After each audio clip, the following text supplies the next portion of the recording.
Dice segunda carta a los Corintios capítulo 11, el verso 3.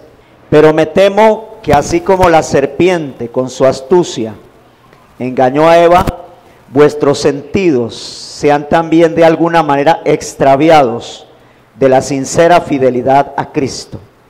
Porque si viene alguno predicando otro Jesús que el que os hemos predicado, o si recibís otro espíritu que el que habéis recibido, u otro evangelio que el que habéis aceptado, bien lo toleran. Entonces vamos a continuar con veneno mortal 3. La lengua es como un veneno mortal, por allí entró el daño, por allí entró la enseñanza. Pablo toma la figura de la serpiente, está hablándole a la iglesia a los Corintios porque estaba preocupado por lo que los cristianos estaban recibiendo. El apóstol Pablo lo había menospreciado, le estaba menospreciando la enseñanza, y la razón fundamental de menospreciar la enseñanza es que Pablo, desde cuando uno mira la primera carta, desde el capítulo 9, Pablo dijo: ¿cuál es mi gloria y mi galardón? Que predique el evangelio gratuitamente. Entonces Pablo no les estaba cobrando, y en la iglesia se estaban metiendo los llamados superapóstoles. Eso lo dice ahí el texto, se lo quiero leer para que usted lo entienda. Dice el apóstol Pablo, dice: ustedes toleran a los que les dan un mensaje sobre Jesús distinto al que les hemos anunciado. Están dispuestos a aceptar un espíritu diferente al espíritu que han recibido, y también están dispuestos a recibir un evangelio diferente al que nosotros les enseñamos. Si son pacientes con ellos, entonces también sean pacientes conmigo. Yo creo que en nada soy inferior a esos superapóstoles que han venido a ustedes. Quizás no tenga gran habilidad para hablar, pero no me falta conocimiento, y eso se los he demostrado. Les anuncié las buenas noticias de Dios sin cobrarles nada. Me humillé para que ustedes fueran engrandecidos. ¿Piensan que hice mal? Les quité dinero a otras iglesias cuando acepté que me pagaran para poder servirles a ustedes. Mientras estuve con ustedes, tuve necesidades, no fui una carga para ustedes, porque los hermanos de Macedonia me ayudaron con lo que necesitaba. Seguiré tratándolo como hasta ahora, para no ser una carga para ustedes, para ninguno de ustedes, ya que la verdad de Cristo está conmigo. Nadie en toda Acaya podrá evitar que me sienta orgulloso de esto. ¿Creen que digo esto porque no los quiero? Dios sabe que los amo mucho.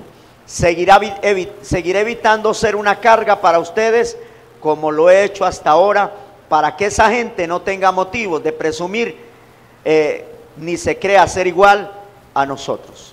Entonces Pablo aquí está hablando precisamente de eso, está hablando del rechazo que los corintios le tenían a su mensaje, porque los estaban engañando, que estos hombres iban detrás del dinero de la gente y se estaban aprovechando de ellos. Pues de allí parte el apóstol Pablo.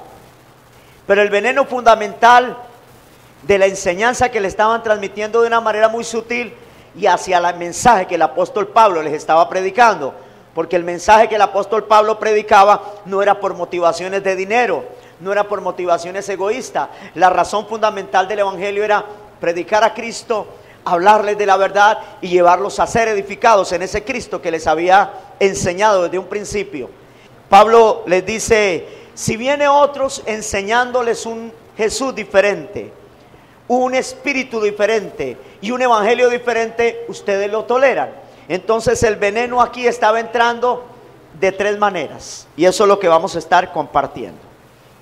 Les estaba hablando de que para Pablo no era que hubiera otro Jesús, no era que hubiese otro espíritu, no era que hubiese otro evangelio, pero alguna gente mal enfocada, con motivos egoístas, con amor al dinero, con motivaciones equivocadas, sí les estaba transmitiendo otra enseñanza diferente. Entonces Pablo pone de manifiesto en 2 Corintios el capítulo 5, el verso 16, y dice: nosotros de aquí en adelante a nadie conocemos según la carne.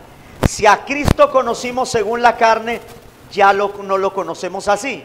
Entonces para Pablo Pablo parte la historia de su vida en Cristo en dos etapas: antes de la cruz y después de la cruz.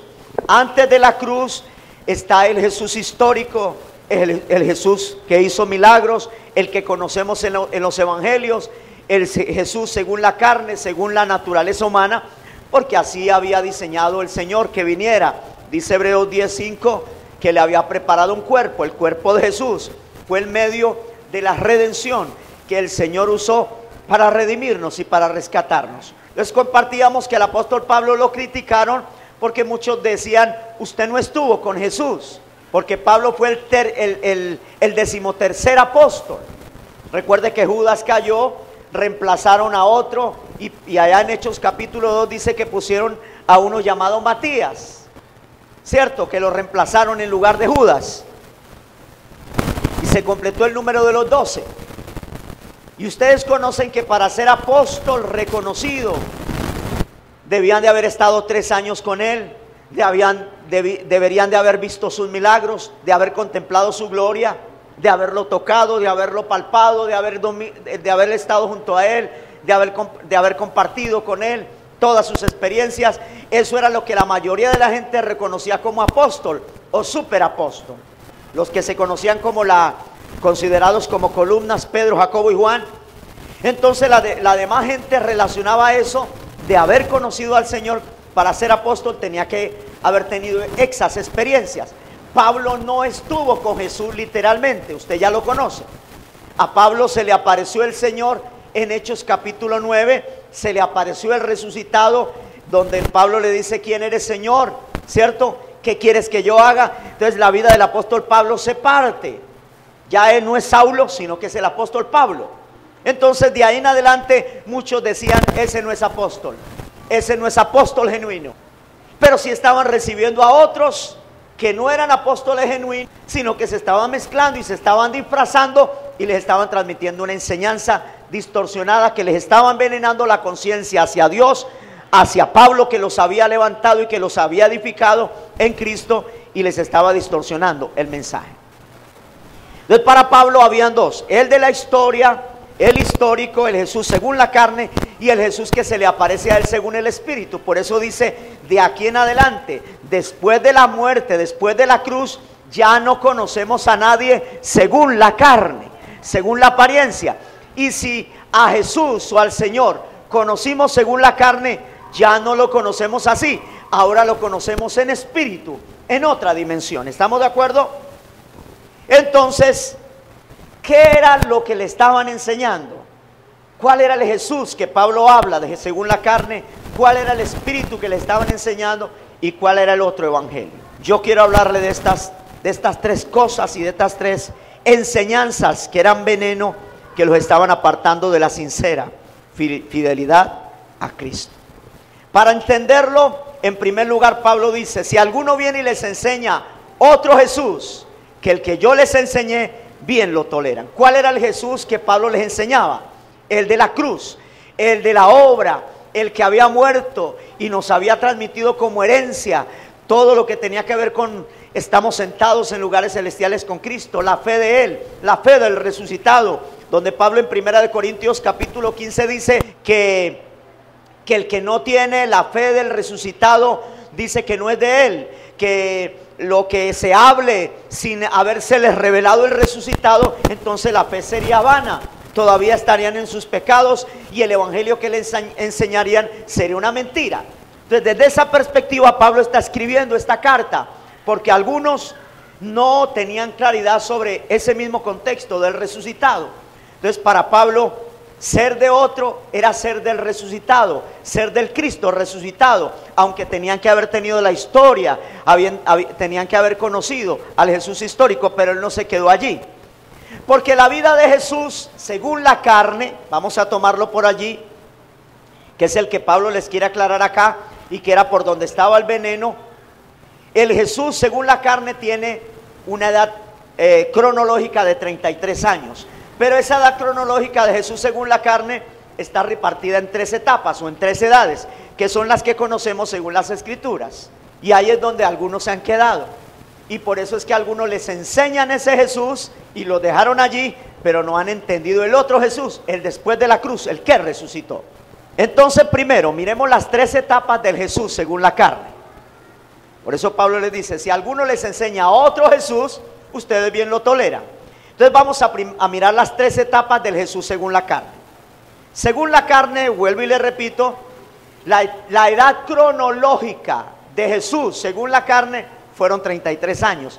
A los 33 años fue que Él fue crucificado. Esa es la edad natural según la carne. Pero ahora Él no tiene edad porque ahora es eterno. Resucitó, ¿estamos de acuerdo? Pero Él sí tiene tres edades. Primero, Jesús según la carne. Entonces en la primera edad de Jesús según la carne la conocemos como el niño Jesús. Lucas 2, 21. Conocemos la primera edad a los 8 días de nacido. Esa es la primera edad del Jesús según la carne. Dice Lucas 2, 21. Cumplidos los 8 días para circuncidar al niño, le pusieron por nombre Jesús, el cual le había sido puesto por el ángel antes que fuese concebido. Entonces, algunos se quedaron con este Jesús, con el Jesús según la carne, con el niño Jesús. Algunos dicen, no, pero eso es solamente para la religión tradicional, los católicos que hablan del niño Jesús de Praga, ¿cierto? Pero resulta que el Jesús que Pablo les enseñaba no los había dejado en un tiempo, porque uno comienza en una etapa infantil en Cristo, ¿cierto? Uno comienza como niño. Pero si usted mira, el Jesús que muestra las escrituras como niño tuvo un nacimiento normal, nació de María. Ese niño de los 8 días de nacido tiene que crecer, no se puede quedar allí. Pero algunos los habían dejado allí con sus enseñanzas, porque le habían mostrado un Jesús solamente en una edad, los habían dejado allí. Alguna gente dice, bueno, es que qué diferencia hay entre el Jesús que muestra los evangelios y el otro Jesús que ustedes hablan. Hay una diferencia marcada, aunque es el mismo, pero es en otra edad. Y ahora lo vamos a estar mirando. Entonces aquí mucha gente se quedó con este Jesús, con el niño Jesús. Alguna gente dice, no, solamente los católicos. Cuando uno mira las actitudes, la manera de pensar de la gente, de los cristianos de este tiempo, sencillamente uno define que la gente se quedó con este niño Jesús porque no lo dejaron crecer. ¿Por qué no lo dejaron crecer? Porque no quieren que crezca, porque no les conviene. Juan 3:30 decía, es necesario que Él crezca, pero que yo mengüe. Y cuando la escritura nos muestra la primera etapa de Jesús, muestra un niño que va en crecimiento. Dice, y el niño crecía y se fortalecía, ¿cierto? Y se llenaba de sabiduría y la gracia de Dios era sobre él. Era un niño que crecía sanamente. Pero entonces la gente se quedó con el niño ignorante, el niño inocente, el niño sin desarrollar, el niño sin crecer. Entonces cuando uno mira las actitudes de la gente, dicen, lo dejaron en una edad de Jesús según la carne. Se quedaron con el niño que no crezca, el niño sin entendimiento, el niño sin madurez. Y yo le pregunto, dime de qué tamaño es tu Dios y te diré la madurez que tienes. Porque cuando hablan, recuerde que Pablo en 1 Corintios capítulo 13 dice, cuando yo era niño, no era porque estaba hablando de su niñez física, sino estaba hablando de cuando él no tenía el conocimiento del Señor. Cuando estaba en la religión judía, decía, cuando era niño, hablaba como niño, pensaba como niño y juzgaba como niño, ¿cierto? Pero cuando ya fui hombre, dejé lo que era de niño, hablando de los cambios, de la transición que debemos de pasar. Conocemos al Señor según una edad, pero no nos podemos quedar allí. El Señor tiene que crecer. Si usted recibió al Señor hace 3 años, ¿estamos de acuerdo? Pues tiene que evidenciar ese crecimiento de acuerdo a su medida de fe, porque es necesario que Él crezca. Y cuando Él crece en nosotros, pues crece la madurez, crece nuestra fe, crece el conocimiento de la palabra y crece nuestra actitud y nuestro carácter para ver las cosas de una manera diferente. Eso era lo que Pablo les quería enseñar. Entonces, ¿por qué la gente se quedó con ese Jesús a los 8 días de nacido? Porque este niño es incapaz de solucionar problemas. Usted ponga a un cristiano que lleva 50 años en la religión y colóquelo con un cristiano, con un muchacho que entiende este tiempo y que se le ha revelado el Jesús resucitado, el Señor, el Cristo resucitado. Póngalo frente a ese cristiano que lee mucha Biblia, que es buen cristiano, que va a la iglesia. Póngalo frente a un muchacho que tiene conocimiento de las Escrituras, que ha sido regenerado y que ha sido formado en Cristo, y usted va a notar la diferencia. Esos cristianos que llevan años son cristianos de que se les envejeció el cuero, pero su entendimiento siguió siendo como la del niño Jesús de 8 años. Allí se quedaron, porque nunca dejaron madurar, nunca crecieron, nunca dejaron que creciera el Señor, porque no les interesa que crezca, porque ese niño no sabe hacer la diferencia entre lo bueno y lo malo, y no sabe diferenciar entre la maldad, ni entre la fe real y la fe que es ficticia. ¿Estamos? Entonces por eso lo dejaron allí. Este no sabe diferenciar el bien del mal.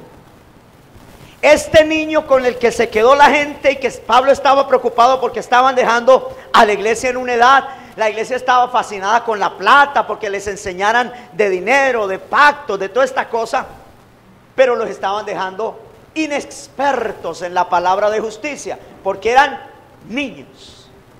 Porque así como usted piense de Dios, así como usted lo haya recibido, y así como usted crea, así es su Dios, así eres tú. Entonces este niño lo dejaron con un niño de 8 días de nacido, con el niño de pecho, con el niño que toma leche y que es incapaz de comer alimento sólido. Primera los Corintios 3:1, Pablo dice: de manera, hermanos, que yo no pude hablarles como a espirituales, sino como a carnales, como a niños en Cristo.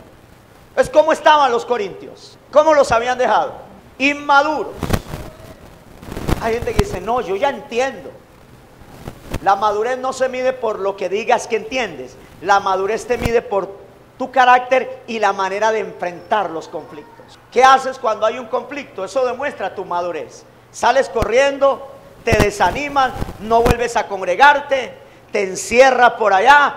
¿Por qué no ha vuelto? No, he tenido muchos conflictos. Esa es tu madurez. Ese es el niño que tienes, que no ha crecido. Te quedaste con el niño Jesús, incapaz de solucionar conflictos. Cuando esa es la madurez nuestra, ahí es donde se mide la madurez. Incapaces de digerir alimento sólido, porque uno les da una verdad de las Escrituras, porque uno cree que ya es la edad, pero todavía tienen al niño Jesús, entonces la reciben como que de una manera diferente, y se les quedó atrancado aquí el alimento sólido, porque no tienen la habilidad de participar del alimento sólido, porque han sido entrenados solamente para tomar leche. La gente le encanta la leche, porque se quedaron. Mire que la mayoría, no estamos nombrando a nadie en particular, ni queremos ser los exclusivos, Dios nos libre de eso, y de ser orgullosos, pero sí le damos gracias al Señor, porque lo que Dios nos ha dado nos tiene que llevar a madurar y a crecer. Ya no a toda hora anhelando leche, servicios de leche como lo hemos compartido, cultos de leche, de que le entretengan el alma. Esos son servicios de leche, ¿cierto? Que me cambien los pañales, deme leche, y darle leche es depender completamente de los hombres. Darle leche es depender completamente de la entretención, de luces, de cantidad de cosas. Eso es leche. Ahí se quedó la gente. Para poder que lleguen hay que ofrecerles algo, el evangelio de las prebendas, que ahora lo vamos a estar viendo. Esa es la leche. Si no le tocan las emociones y si no lo empujan por la música, por las alabanzas, entonces la gente no está bien con Dios. Leche. Por eso dice: pero el alimento sólido es para los que han alcanzado madurez. Y la gente cree que el alimento sólido es que le den garrote, que lo regañen, que lo griten y que le digan hijo del diablo, y que le digan el diablo te está atacando por esto. Ese es alimento sólido para la gente. Y la gente está en algunos lugares: a mí me dan alimento sólido porque me tratan a las patadas. Eso no es alimento sólido. El alimento sólido es la palabra, los misterios, lo que Él hizo, y llevar a la gente a que crea en lo que Él dijo y en lo que Él hizo, para que usted sea un cristiano maduro de fe. ¿Estamos? Porque Pablo, ¿qué era lo que buscaba? Hablarles a los niños de la iglesia. Pablo dijo, mire lo que decía Pablo, se lo voy a compartir. Primera a los Corintios capítulo 2. Cuando Pablo hablaba de alimento sólido, era de las cosas espirituales. Capítulo 2 de Primera a los Corintios, verso 1. Queridos hermanos, cuando los visité, les anuncié el plan secreto de Dios sin usar palabras elevadas ni de gran sabiduría, pues decidí que mientras estuviera con ustedes me olvidaría de todo excepto de Jesucristo y especialmente de su muerte en la cruz. Estaba débil y temblando de miedo cuando me presenté ante ustedes. Yo no anuncié el mensaje con palabras de sabiduría que se usan para convencer a la gente. Entonces note que hay una sabiduría humana que convence a la gente, que la manipula, y una sabiduría celestial. Dice, yo no anuncié el mensaje con palabras de sabiduría que usan para convencer a la gente. Al contrario, fue el Espíritu con poder, dice, fue el Espíritu que con poder demostró que lo que dije es verdad, para que su fe no se apoye en el poder de Dios y no en la sabiduría humana, para que su fe se apoye en el poder de Dios y no en la sabiduría de los hombres. Aquí en esta versión dice lo siguiente, dice en el verso 2, pues me propuse no saber entre vosotros cosa alguna sino a Jesucristo y a este crucificado, pues estuve entre vosotros con debilidad y mucho temor y temblor, y ni mi palabra ni mi predicación fueron con palabras persuasivas de humana sabiduría, sino con demostraciones del Espíritu y de poder, para que vuestra fe no esté fundada en la sabiduría de los hombres, sino en el poder de Dios. En el verso 6, quiero que se ubique. Dice, sin embargo, hablamos sabiduría entre los que han alcanzado ¿qué? ¿Y qué dice en su Biblia? ¿Madurez solamente? En esta versión ya le agrega la palabra correcta. Dice, sin embargo, hablamos sabiduría entre los que han alcanzado madurez en la fe. Que la madurez es en la fe. Entonces, a ellos los habían dejado niños. Los habían dejado con un niño y ellos estaban contentos con el niño. La pregunta, ¿a quién no le gusta el niño Jesús? Dice, a nosotros no, pastor, yo ya no creo en el niño Jesús de Praga, ni en ese que la Virgen está cargando. Pero en su actitud y en su manera de ver las cosas, todavía tienen un niño. Piensan como niños, hablan como niños, se enfrentan a los problemas como niños, porque ese es su Dios, su niño. Por eso algunos dicen, mi Diosito, porque se les quedó chiquitico, no lo han dejado crecer. Primera a los Corintios 13:11 dice, cuando yo era niño, hablaba como niño, ¿cierto? Entonces cuando uno es niño, ¿qué es lo que tiene? Pues un niño, ¿cierto? Sí, todos nosotros tenemos un niño adentro, pero no me estoy refiriendo a ese niño que todos tenemos, claro, con madurez y equilibrio, ¿cierto? Me refiero al niño que tienes, al conocimiento de Cristo. Lo tienes como conocimiento de un niño de recién nacido que solo toma leche, o a donde Dios quiere llevarnos, que es lo que entendemos ahora. Cuando yo era niño, hablaba como niño, pensaba como niño y juzgaba como niño, ¿cierto? ¿Cómo piensa un cristiano que tiene a un Dios niño? ¿Cómo piensa? ¿Cómo habla? ¿Y cómo juzga? ¿Cierto? Entonces, este Jesús que la gente había recibido lo dejaron en una edad. ¿Y cómo los habían dejado? Los habían dejado inmaduros para pensar, porque el niño es inmaduro, incapaz. Primera a los Corintios 14:20 dice, hermanos, no sean niños en el modo de pensar, sino sean niños en la malicia, pero maduros en la forma de pensar. Entonces los habían dejado inmaduros, incapacitados para pensar, para madurar, para pensar con una mente madura. Los habían dejado esclavos del mundo. Gálatas 4:3 dice, así también nosotros, cuando éramos niños, Aquí Pablo, vuelvo y le repito, no está hablando de una edad física. Estamos tomando el cuadro de la edad física de Cristo literal para hablar de las edades espirituales del creyente, que se quedó en una edad. Entonces, cuando Pablo dice que cuando nosotros éramos niños, tenía mucho conocimiento, cuando nosotros éramos niños, estábamos en esclavitud bajo los rudimentos del mundo, bajo los primeros elementos de la religión. Eso es lo que el apóstol quiere hablar allí. Estaban esclavos, y también si lo quiere aplicar por las cosas que esclavizan la gente allá afuera, todo eso también. Entonces la gente se queda allí. Entonces, cuando Pablo escribe Gálatas 4, les está hablando precisamente de esas dos edades. Les dice: cuando vino el cumplimiento del tiempo, Dios envió a su Hijo, que nació de una mujer y nació bajo la ley. Está mostrando el niño Jesús, ¿cierto? Dice: ¿y para qué? ¿Cuál era el propósito? ¿Para quedarse allí? ¿Para que nosotros nos quedásemos allí? No, para redimir a los que estaban esclavos bajo la ley. Eso tiene que ver con esos rudimentos. Para que redimiese, rescatase, liberase a los que estábamos esclavos bajo la ley, a fin de que recibiésemos la adopción de hijos, ¿cierto? Entonces, eso es lo que Pablo aplica acá. Entonces, esa fue una edad, pero no te puedes quedar en esa edad. No te puedes quedar allí. Entonces, eso era lo que estaba pasando con los corintios. Los habían dejado esclavos. Porque la escritura dice que si una iglesia no madura, en nada se diferencia de un esclavo. Si alguien se queda pensando como niños, no hay diferencia entre un natural o una persona que es esclava a cantidad de cosas.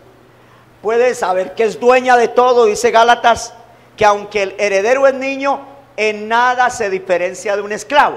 Entonces, si una iglesia se queda niña, la dejamos niña, le enseñamos leche, entonces en nada se va a diferenciar de una persona que está esclava.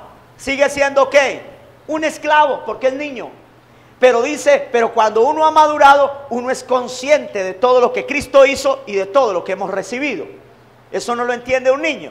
Otro aspecto, los dejaron como niños fluctuantes, porque tener el niño es ser inmaduro para pensar, esclavos del mundo, pero igualmente fluctuantes. Efesios 4:14 dice: para que ya no seamos niños fluctuantes, llevados por donde quiera de todo viento de doctrina, por estrategias humanas que para engañar emplean con astucia las artimañas. Eso le está hablando Pablo allí.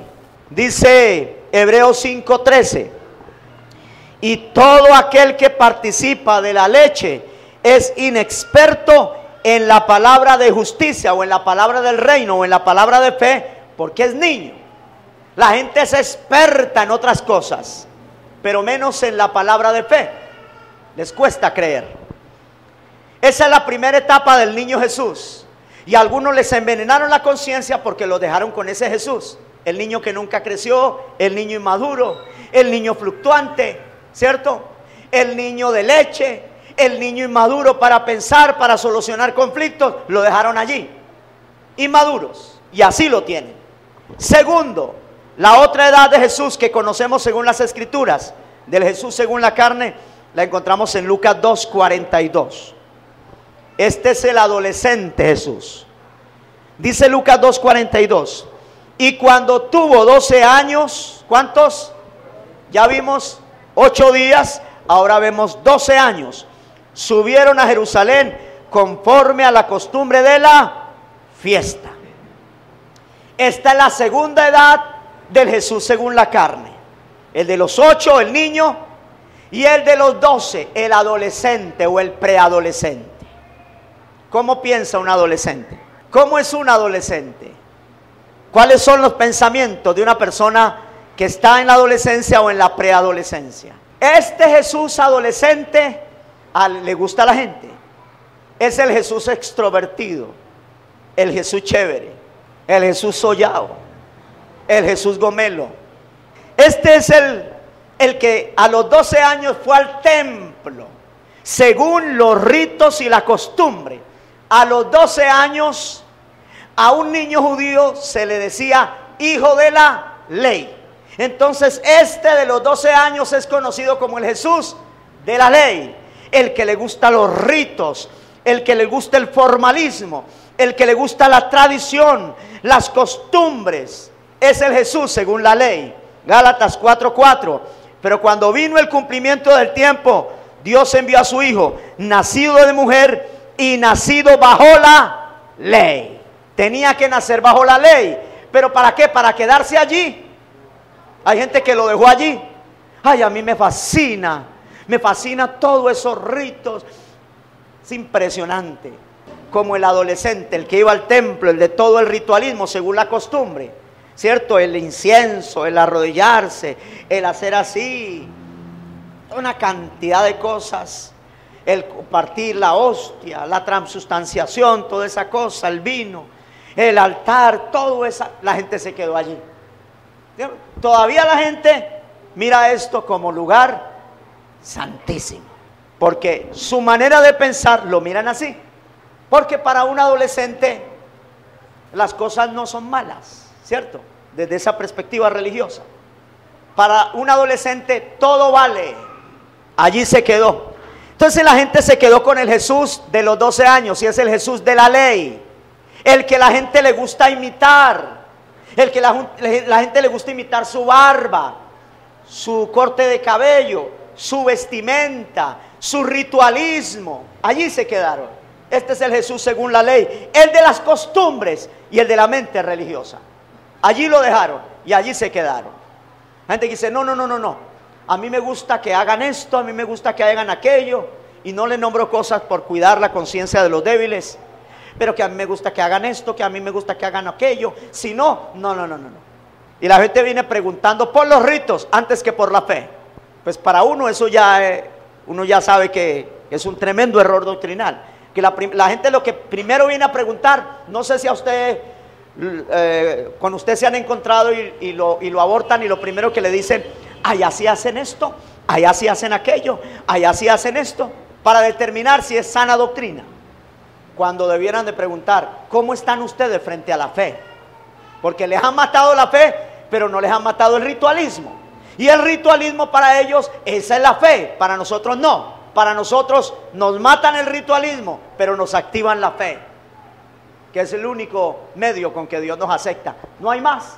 Fe de principio a fin.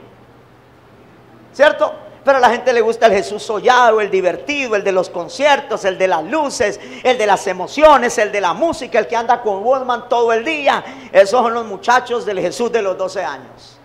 Y vaya uno, dígale, ¿usted sabe qué es justicia? ¿Justicia? No sé, pero yo me motivo.